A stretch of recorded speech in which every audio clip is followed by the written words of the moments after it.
सत्य के साथ। ये तस्वीर है उत्तराखंड के बांगरपट्टी क्षेत्र, जहां ग्रामीण अनशन पर बैठे हैं। कई दिनों से जारी प्रदर्शन से प्रशासन को जनता के बीच जा उनकी बातें सुननी पड़ी। क्या है पूरा मामला, जहां 35 वर्ष से 1271 पेड़ों की वजह से रुक गया है विकास।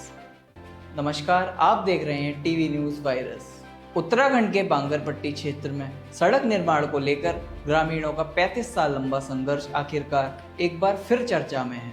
बधानी टाल से बुनाल गांव तक प्रस्तावित 9 किलोमीटर सड़क स्थानीय लोगों के जीवन में राहत लाने वाली परियोजना मानी जा रही है, लेकिन 1271 पेड़ों की कटान अनुमति के अभाव में यह सड़क 3 दशकों से अधिक समय से फाइलों में कैद है। इस सड़क के बन जाने से लगभग 20,000 लोगों को सीधा लाभ मिलेगा।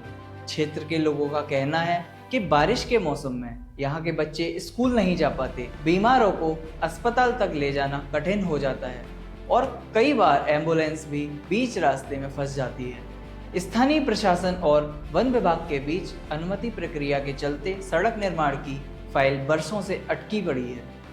ग्रामीणों का आरोप है कि पर्यावरणीय अनुमति के नाम पर सिर्फ कागजी कार्रवाई हो रही है, जबकि क्षेत्र के लोग बुनियादी सुविधाओं के लिए तरस रहे हैं। लोगों ने हताश होकर अनशन का रास्ता चुना। कई दिनों से जारी प्रदर्शन में 2 ग्रामीणों की तबीयत बिगड़ गई, जिसके बाद एम्बुलेंस मौके पर पहुंची। बावजूद इसके प्रदर्शनकारी अपने स्थान से नहीं हटे।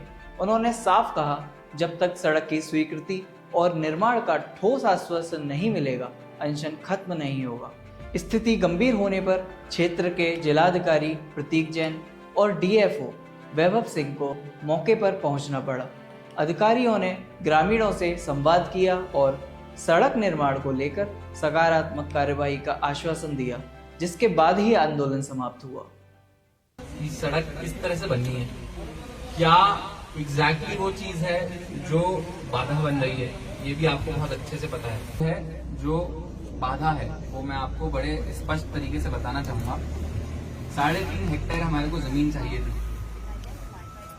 आर्य जी का कहना है, सभी आंदोलनकारियों का कहना है कि आश्वासन दे दिया जाए। मैं कह रहा हूं आज मैं आश्वासन नहीं दूंगा आपको, मैं बता रहा हूं कि काम हो गया, मेरे को आश्वासन दे दिया। जो 3.5 हेक्टेयर जमीन हमारे को चाहिए थी, अब ये जो तकनीकी तरीके से ऑलरेडी सब लोग समझते हैं, मैं उसमें भी डिटेल में नहीं जाना चाहूंगा कि टाट में क्यों 12 हेक्टेयर थी और क्यों 1 ही हेक्टेयर बाद में अप्रूव की गई। उसके भी कारण है। उसके कारण यह है कि वन विभाग के भी नियम धीरे धीरे और ज्यादा क्लिष्ट होते जा रहे हैं, डिफिकल्ट होते जा रहे हैं। पहले जो जमीन उपयुक्त मान ली जाती थी, आज वो जमीन उपयुक्त नहीं मानी जा रही है। उसके अलग अलग कारण हो सकते हैं। कभी कभी स्लोप बहुत ज्यादा होता है, लगता है वन विभाग को कि वहां पे तो पेड़ उग ही नहीं पाएगा, ठहर ही नहीं पाएगा। कई जगह पे उस जमीन पे अगर चट्टानें बहुत ज्यादा होती हैं तो लगता है यहाँ पे भी पौधारोपण नहीं हो पाएगा अच्छे से। तो उस तरीके से अगर हम यहाँ पे क्लियर भी करके भेज देना, तो फिर भारत सरकार की टीम बाद में आती है, फिर कोई ना कोई आपत्ति लग जाती है, फिर काम रुक जाएगा। जैसे माननीय विधायक जी ने भी बहुत अच्छे से अभी बताया कि हम अब इस तरह से काम करेंगे कि यहाँ से अगर कुछ जाए तो वापस ऊपर से नीचे ना आए, फिर से आपको धरना प्रदर्शन की, आंदोलन की दोबारा आवश्यकता ना पड़े। लेकिन सवाल ये है, जब छोटे प्रोजेक्ट्स आते हैं तो पर्यावरण की चिंता सबसे आगे खड़ी हो जाती है, और जब बड़े हाईवे चौड़ीकरण प्रोजेक्ट्स आते हैं तो वही पर्यावरण पीछे क्यों चला जाता है? क्या यही है विकास का दोहरा मापदंड? आप देख रहे हैं टीवी न्यूज़ वायरस। नमस्कार।